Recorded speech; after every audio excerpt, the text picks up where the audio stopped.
వాజ్పేయి శత జయంతి ఉత్సవాలను ఘనంగా నిర్వహించేందుకు ఏర్పాట్లు చేస్తోంది ఏపీ సర్కార్. రాష్ట్ర రాజధాని అమరావతి వేదికగా ముగింపు వేడుకలు జరగబోతున్నాయి. వాజ్పేయి కోసం అమరావతిలో అద్భుతమైన స్మృతివనాన్ని కూడా ఏర్పాటు చేస్తామంటోంది కూటమి సర్కార్.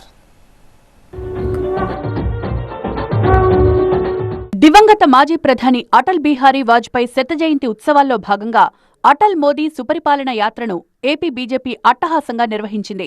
రాష్ట్ర వ్యాప్తంగా అన్ని జిల్లాల్లో పర్యటించిన బీజేపీ నేతలు ఎన్డీఏ ప్రభుత్వం చేసిన అభివృద్ధిని ప్రస్తావించారు.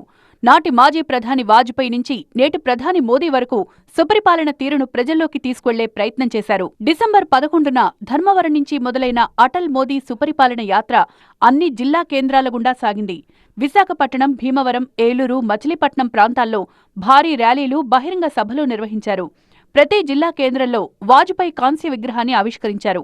ఈ కార్యక్రమాల్లో కేంద్ర మంత్రులు, బీజేపీ నేతలతో పాటు రాష్ట్ర మంత్రులు పాల్గొన్నారు. వాజ్పేయి శత జయంతి సందర్భంగా గురువారం ముగింపు సభకు భారీ ఏర్పాట్లు జరుగుతున్నాయి. అమరావతిలో వాజ్పేయి విగ్రహం ఏర్పాటు చేయడంతో పాటు 3 ఎకరాల్లో స్మృతి వనాన్ని నిర్మిస్తున్నారు.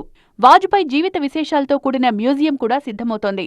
ఈ ఏర్పాట్లను బీజేపీ ఏపీ అధ్యక్షుడు మాధవ్ పరిశీలించారు. కేంద్ర మంత్రి శివరాజ్ సింగ్ చౌహాన్ చేతుల మీదుగా అమరావతిలో వాజ్పేయి విగ్రహం ఆవిష్కృతం కాబోతోంది. సీఎం చంద్రబాబు, డిప్యూటీ సీఎం పవన్తో పాటు రాష్ట్ర నేతలంతా ఈ కార్యక్రమంలో పాల్గొంటారు.